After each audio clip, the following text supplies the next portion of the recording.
I mean, you know, Hobson has got to be a ginger, right? Look at the hair on this woman. It's so thick. Oh my God! Why you're hiding your ginger? Look at the pasty. I mean, you look like a marshmallow with the pasty white skin. I'm kidding. Hello, hello. It is the hamster. Hello. International Conference on Men's Issues 2024. It's a thing they put together in England. You know, if they can get by all the rioting and shit. You know, they Paul Elam is involved in that. Karen Strawn, Elizabeth Hobson, Mike Buchanan, William Collins. I mean, there's a bunch of people. And just go look up Paul Elam's channel because he's got a lot of these presentations. And of course, you know, hey, Elizabeth, why aren't you in the kitchen making meals? My God, just kidding. Because, you know, that's what these people think of men's rights activists.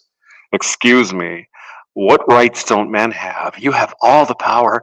Oh my God, you gotta make women. Mm-hmm. Yes, yes. All in favor of equal opportunity. If there's anything in the way of that, let's talk about it. But other than that, I don't think Kamala Harris wants equal opportunity, does she? She wants equal outcome. Don't you know? Don't you know? Hey! Excuse me, hamster. What's on the agenda today for the brewskis? All right. Probably one of the best overall, all around, friendly, happy Pilsner. The original Pilsner Urkel from Czech Republic, brewed since 1842. As a matter of fact, the Czechs do this right. This is really delicious beer. It's bitter enough where it kind of gets your attention, but it's smooth. Oh my God, it's smooth. Oh yeah. So if you can get a hand, you know, this is actually brewed in the Pilsen, Czech Republic. So yeah. That comes in a 330 milliliter. They get ripped off. It's not 12 ounce. Oh, the Wicked Witch of London. Yeah, I'm just fucking with Hobson. I sent her an email. Say, hey, Liz, I see your new video. We're going in. So that'll get her attention. Oh my God. So let's listen to a little bit of this again. Let me see if I can find. Oh shit. All right. Wait a minute. Oh, I didn't include. I'm such a bad guy. Here's the link to the video, and that'll lead you to Paul Elam's channel, and you could watch the rest of them. I know William Collins is a really interesting cat. I like listening to him. JR, good morning. Good morning to you, sir. Are you enjoying your wrench? I am so glad you didn't kill me. I appreciate it. Henoch to Daisy. Oh my God. Tom Laundry. Sergeant Grinch. Hope you guys are having a great Sunday. It is a beautiful day here in good old St. Louis, Missouri. It's about 78 degrees. Humidity is low. Oh, God. I can't wait for fall, man. Oh, my God. Well, we have a few more weeks to get there, but tell you what, the weather's nice. All right, Liz, go. Claiming that women are disadvantaged generally in societies in which we are privileged in a myriad of ways. Now, what is the old saying? If you have privilege, you can't see it, right? Isn't that what the fembots used to tell us? You have a knapsack of white privilege, you evil man, you. But what about that knapsack of... No, that doesn't exist. It's different. Women are all oppressed. If you listen to Kamala Harris, the vice president and presidential candidate, that's all you hear. Women are this and women are that, and oh my God, it's so hard for women. We got to do women. Even Nancy Pelosi is pushing back on this Governor Tampon about all this abortion talk because she knows she's a very wise politician. We've already talked about the guy in Colorado. Oh God, what was his name? Tom Udall or something. Mark Udall or some shit. And even the Democrats, even the communists in Colorado started calling him Mark Uterus because that's all he talked about. And he didn't win. I know not all women are driven by ninja. Yes, again, go ahead, Liz. In order to secure more and more special treatment. Mm-hmm. Well, but Lizzie, if the patriarchy wasn't so evil, women wouldn't need special treatment. Oh my God. Aren't you a woman? You know you're oppressed. Well, Elizabeth doesn't believe women are oppressed. Not even a little. And you know why that is? Because they're not in the West. I know. How surprising is it then that this culture of lies, having been well established with feminists at that vanguard, has come to the point where many polite and otherwise reasonable people will insist that they cannot define what a man or a woman is. That one's easy, Elizabeth. See, the really, really radical feminists believe that there's absolutely no difference between a man and a woman. No difference. And so, if there's no difference, it naturally leads to they can call themselves whatever they want. Androgynous type individuals, right? It doesn't matter if you're a man or a woman, you're the same. Oh my God. Well, again, this is where the crazy people get crazy. Yes, we're the same. We're legally, we are the same. We have the same rights and women have more, but okay. But we're not the same. Just, hey, let Elizabeth talk, hamster. Good idea. It is ironic to see many feminist liars now appealing to the truth because their own modus operandi has been weaponized in ways that they're uncomfortable with. So wait a minute, they let the monster out of the shed, out of their restraints, and now they're surprised when the monster is coming back to eat them. Ah, okay. Feminists have rejected the good. In his 1913 book, The Fraud of Feminism, Ernest Belfort Bax identified in the feminism of his day a sentimental side. By the way, he was a socialist, so it's not just the right wing. E. Belfort Bax was a socialist, and even he saw the bullshit. Go on. Which insists on an accentuation of privileges and immunities, a rejection of justice and equality, which is anything but good. Well, it is to the fembots. So. Of course, deep down inside, they're all Marxist, communist types, right? So they must destroy. They never know how they're going to do what they want to do. They just want to break down what we have. That pretty much goes for all the left wing. You know what I'm saying? Okay, Liz, go. There's always been a strain of anti-motherhood in feminism. Some of it is explicit.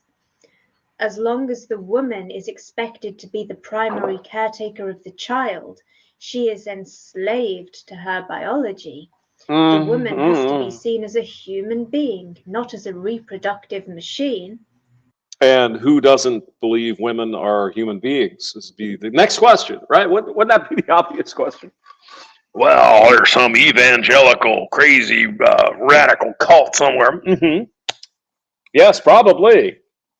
What about the mainstream, the normal people? Do normal people believe women should just have babies and be in the kitchen?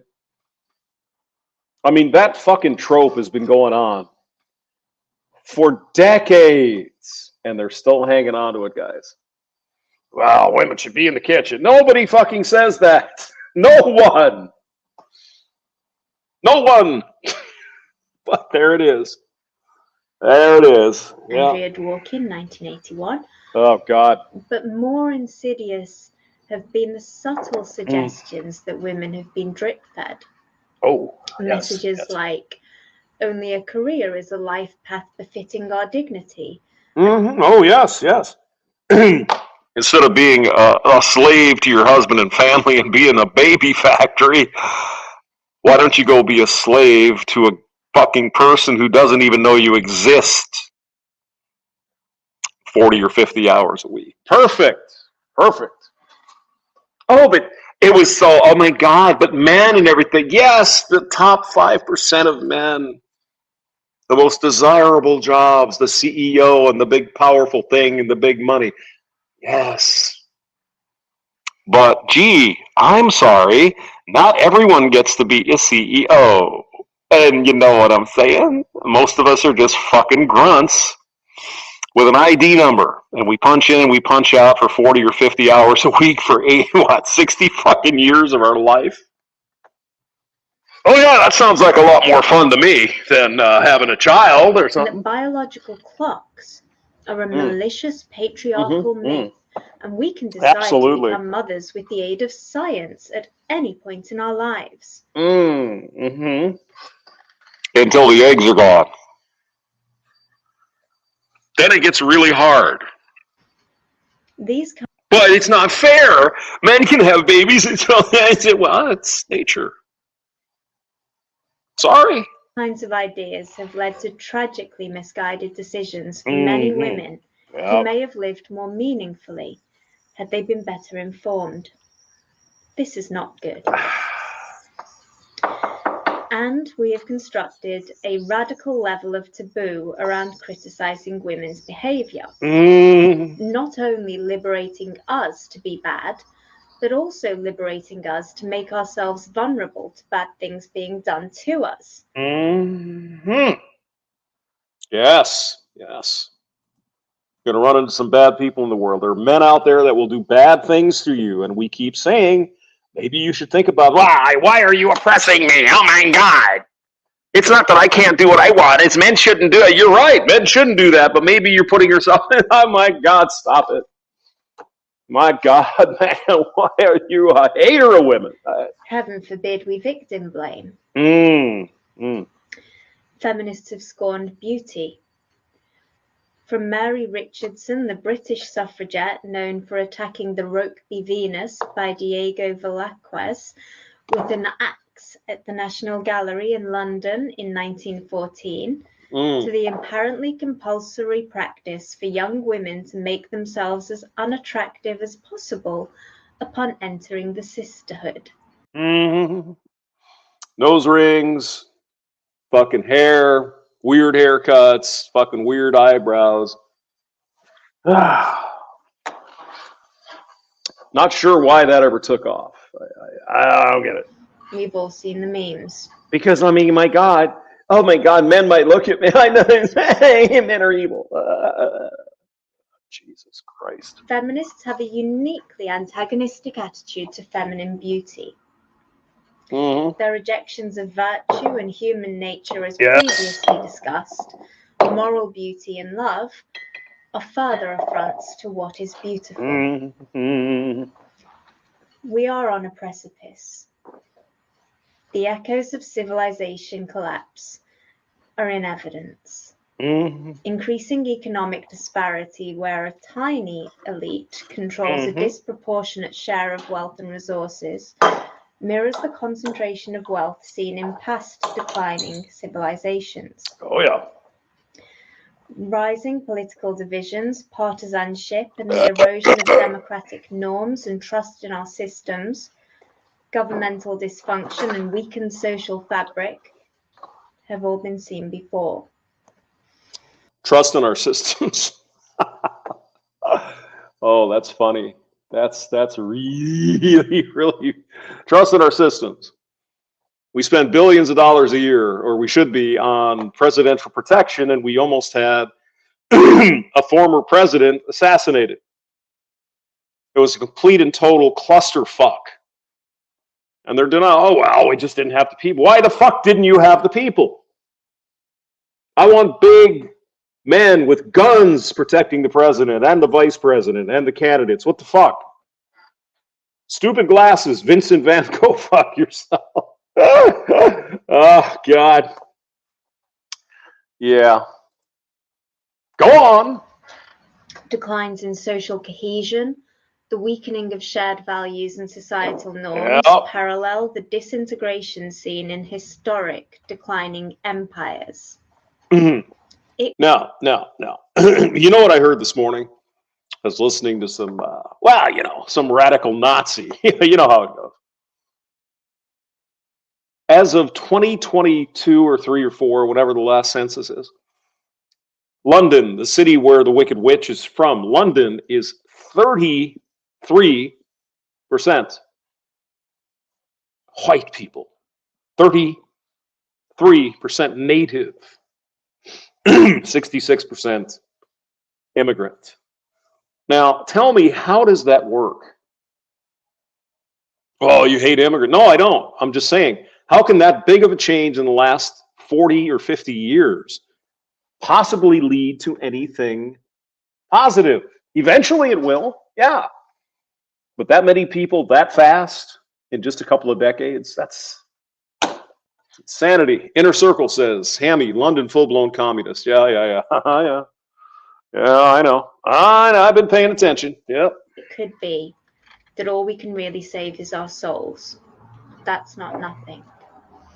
And right now, I feel like that there's a possibility that if we commit to saving our souls, we may reap more immediate rewards. There is a divinely masculine energy that is in the ascendancy. It is taking the mountain view to see that we have been wasting our energies on concerns that won't mean shit when none of us have any freedoms, when we're unable to reliably attend to our fundamental needs, and we're not even afforded the luxury of protesting our fate. See, now this is where people start asking the question. Seems like a reasonable question to me. Who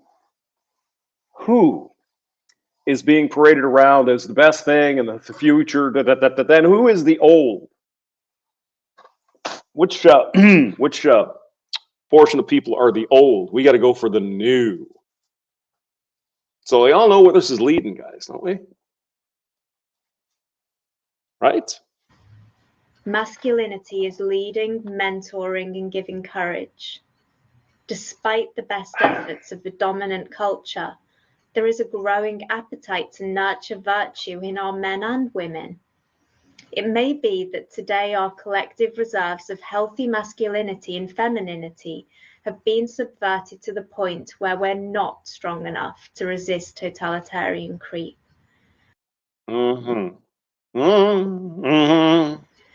It may be that we need the hard times coming to build the strong men and humble women we will always need. It may be that one day when we're all gone, the time will come for our people to reclaim their rights, with virtuous souls who've walked before guiding them. And that's a legacy to live for. But maybe we have the strength we need to pull ourselves back from the brink right now. In 2016, in the face of extreme psychological pressure, citizens in the UK and in the US felt the fear and did the right thing anyway. We rocked the establishment, and they responded with a reinvigorated effort to cripple our moral capacities, as well as a dizzying array of systems established or reinforced in order to keep us in line, by force if necessary, going forwards. They were expecting to be able to offer us some pretty real choices back then, so that they could defend the impression that they were trying to cultivate that we're living democratically. But I don't think they thought we'd dare take the chances offered. They thought they could bolster the appearance of legitimate governance for free. Showing them that's just not so was thrilling, but it also made it clear to them that if they don't want us asserting our values, they need to tighten their grip. On the other hand, the intellectual courage rejuvenated and the networks formed and strengthened over that period have proven invaluable for the resistance to the closing down of our free societies. Today, we Brits are on the back foot politically. Yep. Our Prime Minister openly drools over the World Economic Forum with their fascistic emphasis on public-private partnership and general despisal of mankind. Yeah, what they hate is white people. Let's be honest. Rusty Rivers is here. Hello, Lord Black Eagle. Oh my God. Immigrants want to partake of the country's culture they move to. Invaders do not. I can't agree more, sir. All prayers sponsored by the World Economic Forum, by the way. The US is looking more auspicious. Tucker Carlson became the most listened to podcast on Spotify recently, and he exemplifies a hero arc that is in evidence in many people. He was a partisan journalist who helped the establishment manufacture consent for egregious evil, but he had the courage and decency to witness his own sin, to confess and to repent of it by dedicating himself to trying to tell the truth to the best of his ability. Partisans all over have had similar awakenings. The spiritual transformation in these people is visible. They radiate dignity and love. Carlson's unexpected new comrade, Naomi Wolf, has identified two kinds of consciousness that arise in two kinds of states. Naomi Wolf, by the way, is a famous radical feminist who might have been turned away from the darkness. Maybe. Let's listen. Fierce societies and free societies. She wrote, "The consciousness derived of oppression is despairing, fatalistic, and fearful of inquiry. It is mistrustful of the self and forced to trust external authority. It is premised on a dearth of self-respect. It is cramped. People around the world understand that this kind of inner experience is as toxic an environment as is a polluted waterway they are forced to drink from. It is as insufficient a space as being compelled to sleep in a one-room hut with 7 other bodies on the floor. In contrast, the consciousness of freedom, the psychology of freedom that is America, is one of expansiveness, trust of the self, and hope. It is a consciousness of limitless inquiry. Since this state of mind is self-trusting, it builds up in a citizen a wealth of self-respect." She's been ever more enthusiastically engaged in promoting the American project and restoring proper appreciation for the Founding Fathers for nearly 20 years now. In one of her books, she cites a letter Benjamin Franklin wrote to his nephew, in which he advised that your own reason is the only oracle given you by heaven, and you are answerable not for the rightness, but the uprightness of the decision. The majority of the uniparty political establishment in the US are evil, but goodness is more powerful. And there's a cohort of promising individuals in American politics who inspire hope with their faith, self-respect, and uprightness. The recent Republican National Convention was wild. Unlike every other RNC or DNC convention, nobody had to submit any information about what they wanted to say before the event. Trump just welcomed in a variety of often anti-establishment people who might have something significant to add and gave them total freedom to do so as they see fit. Several took to the stage to tell the Republican establishment that they are contemptible arseholes. It was beautiful. There is a positivity and an inclusivity in the MAGA movement that is so wonderfully derisive about how things are done in Washington. The Uniparty lies with such sophistication, hides their contempt for voters behind pretty, vacant rhetoric. Parts of MAGA, including but not limited to POTUS 45, may be very short on style. What do you mean Elizabeth's voice is annoying, Godfather? Oh my God, you need to drink more beer. Well, she's a Liverpudlian, so, you know, Scouser. In comparison, she hides it pretty well. They try to tell the truth, so they're palpably better to a man than all of the swamp creatures combined. Donald Trump's first tenure was imperfect, but his record for securing peace globally and prosperity for his citizens was exemplary in my lifetime.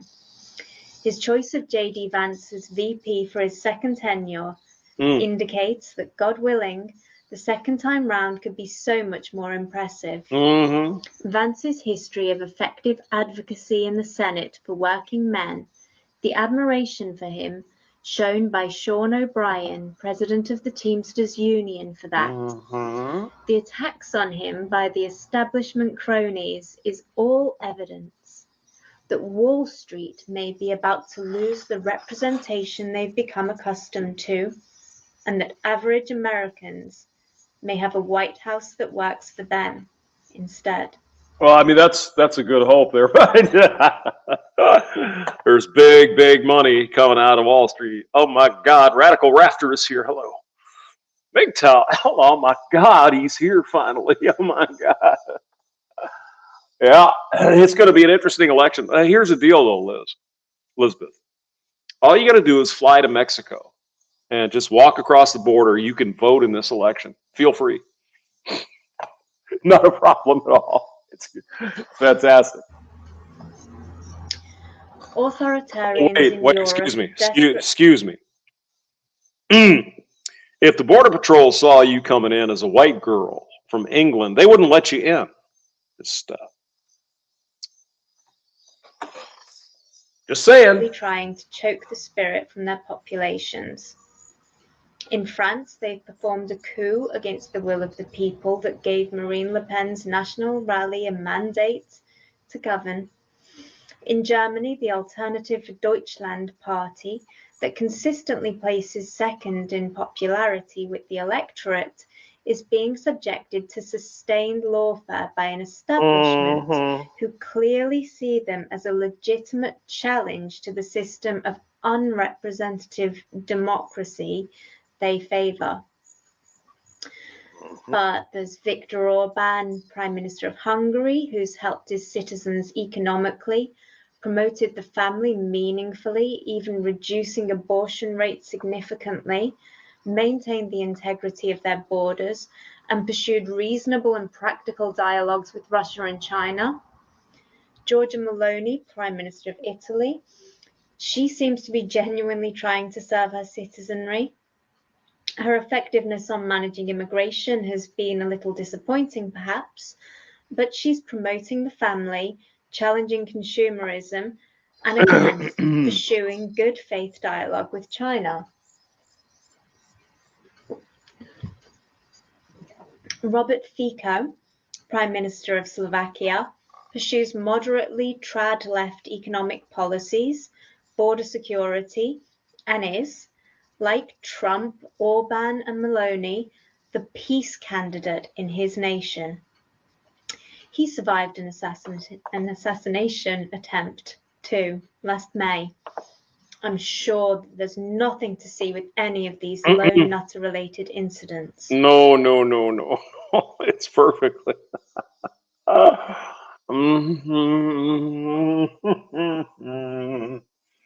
No, nothing like that. Oh my God, what are you, conspiracy theorist? European parliamentary election results were another sign that the propaganda is failing. Citizens are seeing, judging, and acting appropriately. And if our democratic rights are upheld, we could just prevail, perhaps. Regardless of any cause for hope, though, the reality is that the one thing that cannot be taken from us is the most important thing. In the words of Viktor Frankl, the last of the human freedoms, to choose one's attitude in any given set of circumstances, to choose one's own way. And there were always choices to make. Every day, every hour offered the opportunity to make a decision which determined whether you would or would not submit to those powers which threaten to rob you of your very self, your inner freedom, which determined whether or not you become the plaything to circumstance, renouncing freedom and dignity. I mean, she has a cat. I mean, she's she has a kitty cat. I mean, crazy cat lady. Well, she's the Wicked Witch of London, so of course she's a crazy cat. She's a witch. God. He discovered this from within the Nazi camp system that he suffered in for 3 years and that robbed him of his wife, parents, and brother. We can internalize his wisdom in more propitious times, if we're minded to. See, I mean, obviously it's a black cat. I mean, come on, do we have to? we know all the signs of this, don't we? She's got her flying broom over in the corner. I can see it. Lizzie knows I'm just fucking with her. She's not a witch. I we think. Need to prep. Practically, ideally, but intellectually and morally even more urgently. We need to cultivate clear and active minds, amass knowledge for the sake of truth, in reverence to our curious human nature, and to refine our models of reality so that we can detect bullshit. What was accepted during the COVID... Oh my God, I love that. That was really good. Bullshit. Yeah. What was accepted during the COVID coup proved that our collective credulity is dangerous. Mm-hmm. We all knew before that people need to be paid or have nothing to lose to take experimental medicines. We knew that people need to work, need to worship, need to see and touch their friends and families. Mm-hmm. We need to remember that information cannot simply be accepted based on authority. Mm-hmm. Human beings are specialists and we're team players, and they are superpowers. We need to nurture and respect expertise, but we're all responsible to try to at least be able to identify when the messages we're hearing are counter everything we've always known to be true, or at least accepted and generally reliable, in which case a little skepticism is in order. Yeah, well, we all remember what happened when you were skeptical. Oh my God. You were kicked off the tube, and oh my God, in heaven. Yeah, we know. You want to kill your own grandma, don't you, you bastard? Joel Simas here. Brandon Trueblood. Oh my God, he's here. We had breakfast yesterday. It was wonderful. Oh my God. But hey, Brandon, did you notice the, maybe not for your breakfast, but I barely got like a spoonful of hash browns. I was a little bit, I wanted more of those. They were good. And those, we'll try to get up to Pontoon Beach next time. We'll see. You get so much food that you don't know what to do with it. I like that. Unparalleled access to a wealth of literature, films, and art through which we have opportunities to vicariously experience life in circumstances wherein men are thrown into alien environments and meet or fail the challenge. We're empathetic with mirror neurons ready to respond to witnessing adventures like they're our own. We can practice proper orientation in the midst of chaos and terror, and meaningfully hone our moral instincts through observing real and fictional heroes' journeys. And those moral instincts are more important than survival instincts, because there are things worse than death. If there weren't, man would not commit suicide, and he would not throw himself into harm's way to protect others. But he does both, regularly. Finally, be strong in the Lord and in his mighty power. Put on the full armor of God so that you can take your stand against the devil's schemes. For our struggle is not against flesh and blood, but against the rulers, against the authorities, against the powers of this dark world, and against the spiritual forces of evil in the heavenly realms. Therefore, put on the full armor of God, so that when the day of evil comes, you may be able to stand your ground, and after you have done everything to stand, stand firm then, with the belt of truth buckled round your waist, with the breastplate breastplate of righteousness in place, and with your feet fitted with the readiness that comes from the gospel of peace. In addition to all this, take up the shield of faith, with which you can extinguish all the flaming arrows of the evil one. Take the helmet of salvation and the sword of the Spirit, which is the word of God. Ephesians. Vocatus atque non vocatus Deus aderet. Called or not called, God is there. God is love, and anyone who lives in love is living with God, and God is living in him. Peace out. Amen, sister. Amen. Amen. I mean, the stuff going on in this world is absolutely, without a question, in my mind, demonic. This is demonic shit. And I think the only way to fight the demons is with a little God pill, man. Get some Jesus in you, or Yahweh, or whatever you believe in. There's no other way. We've strayed far, far from the church, from God, right?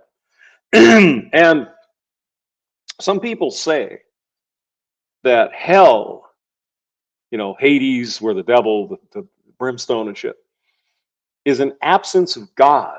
Think about what we have today in a lot of the country. Probably not us, but a lot of people, right? God, it's bullshit. Blah, blah, blah, blah, blah, blah. Is it? Is he? Are you sure? Anyway, the link is in the chat or the description. You can listen to the whole thing, and there's a bunch of other videos as well about the ICMI24. I'm going to go get some lunch. She's showing us her pussy. Michelle Guevara, you're such a bad man. No, well, I can't say anything, but yeah, Lizzie is a believer, and she's also a witch with a black cat. So there.